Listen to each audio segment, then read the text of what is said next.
నమస్కారం V9 Telugu news కి స్వాగతం. నా పేరు మాధురి.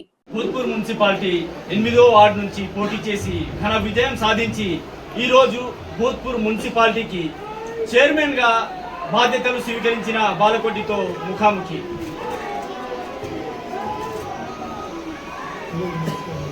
భూత్పూర్ మున్సిపాలిటీ నుంచి ఈ రోజు చైర్మన్ గా బాధ్యతలు స్వీకరించారు. మరియు 8వ వార్డులో ప్రజలు మీపై ప్రేమ అభిమానంతో కష్టపడి మిమ్మల్ని గెలిపించుకున్నారు. మరి వారికి ఇచ్చే సందేశం. అందరికీ నమస్కారం. నా పేరు బాలకోటి. నేను 10 రోజుల నుంచి ఇది 8వ వార్డులో మున్సిపల్ ఎలక్షన్లో భాగంగా కంటిన్యూ తిరుగుతున్నప్పుడు ఇక్కడ ఉన్న ప్రజల సమస్యలు నేను ప్రతిరోజు చూస్తూనే ఉన్నా. ఇక్కడ ఉన్న సమస్యలు ఏవైతే ఉన్నాయో ఒక్కొక్కటిగా 8వ వార్డుల సమస్య అనేది లేకుండా పనిచేస్తా. నా మీద 8వ వార్డులో పెద్ద బాధ్యత పెట్టిరు. నాకు ఓట్లేసి నీవు ఇక్కడ తిరగకున్నా పర్వాలేదు, మేము ఉంటామని అక్కలు చెల్లెలు అందరూ నాకు సపోర్ట్ చేసి వాళ్లకు నేను జీవితాంతం రుణపడి ఉంటా. ఇక్కడ కొన్ని ఎలక్ట్రికల్ పోల్స్ స్తంభాలు వర్క్ ఇబ్బంది ఉంది, అది చేపిస్తాను. నేను ఎలక్షన్లో మాట ఇచ్చిన అది ఖచ్చితంగా చేపిస్తా. ఇంకో కొన్ని సీసీ రోడ్ల ఇబ్బందులు ఉన్నాయి, అవి కూడా ఖచ్చితంగా పూర్వపల్లి గడ్డలో కొన్ని ఇక్కడ కేసులు ఉన్న సంవత్సరంలో కొన్ని ఉన్నాయి. మా కోసం కష్టపడే కార్యకర్తలు మా బాలకృష్ణ కానీ, శ్యామ్ కానీ, మధు కానీ వీళ్ళందరూ మా దృష్టికి తెచ్చుకొచ్చి ఈ ఇబ్బందులు ఉన్నాయి, మేము నిన్ను నమ్మి ముందరకు వస్తున్నాం, మా కోసం బాధ్యత వాళ్ళ కోసం కాదు, పబ్లిక్ కోసం, వాళ్ళ కోసం ఖచ్చితంగా ఆ పనులు మేము అమలు చేస్తాం. 8వ వార్డులో హిందూ సమస్యలు చాలా మందికి ఉన్నాయన్నా, హిందూ లేని వాళ్ళు చాలా బీదో ఉన్నారు. 8వ వార్డు మీద ఎమ్మెల్యే గారికి కూడా ప్రత్యేక దృష్టి పెట్టించి నా వారికి ఎక్కువ నిధులు కావాలి, 8వ వార్డు ప్రజలు నన్ను ఆశీర్వదించారు. వాళ్ళు నా మీద నమ్మకంతో, కాంగ్రెస్ పార్టీ మీద నమ్మకంతో నన్ను ఓట్లేసి గెలిపించారు. కాబట్టి నా బాధ్యత వాళ్ళకి పనిచేయాల్సింది.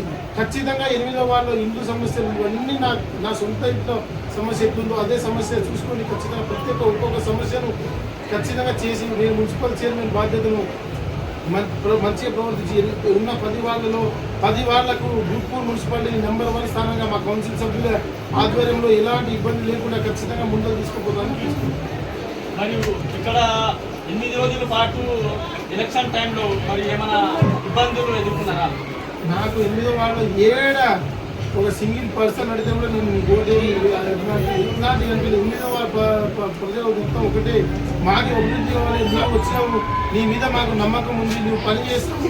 ఆల్రెడీ మేము ఫస్ట్ వార్డులో చూసినాం, ఫస్ట్ వార్డులో మీరు పనిచేసారు కాబట్టి నా పైన నమ్మకం ఉంచి ప్రజలు నన్ను ఆశీర్వదించారు. కాబట్టి ఖచ్చితంగా ప్రజలకు నేను సమాధానం ఇవ్వాలి. ఖచ్చితంగా ప్రజల కోసం నేను పనిచేస్తా. ప్రజల కోసమే నా ఉన్న టైం మొత్తం ప్రజల కోసమే కేటాయించి 24/7 8వ వార్డు మీద ప్రేమ వచ్చి 8వ వార్డులో ఉన్న ప్రతి సమస్యను నా సమస్యగా తీసుకొని ఏ సమస్య వచ్చినా అర్ధరాత్రి మీ ఇంట్లో ముందు గడప ముందు నేను ఉంటా. ఖచ్చితంగా మీ ఇంటి బిడ్డలాగా మీకోసం పనిచేస్తానని కోరుకుంటున్నాను.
మరిన్ని తాజా వార్తా విశేషాల కోసం మా ఛానల్ ని సబ్స్క్రైబ్ చేసుకోండి. ధన్యవాదములు.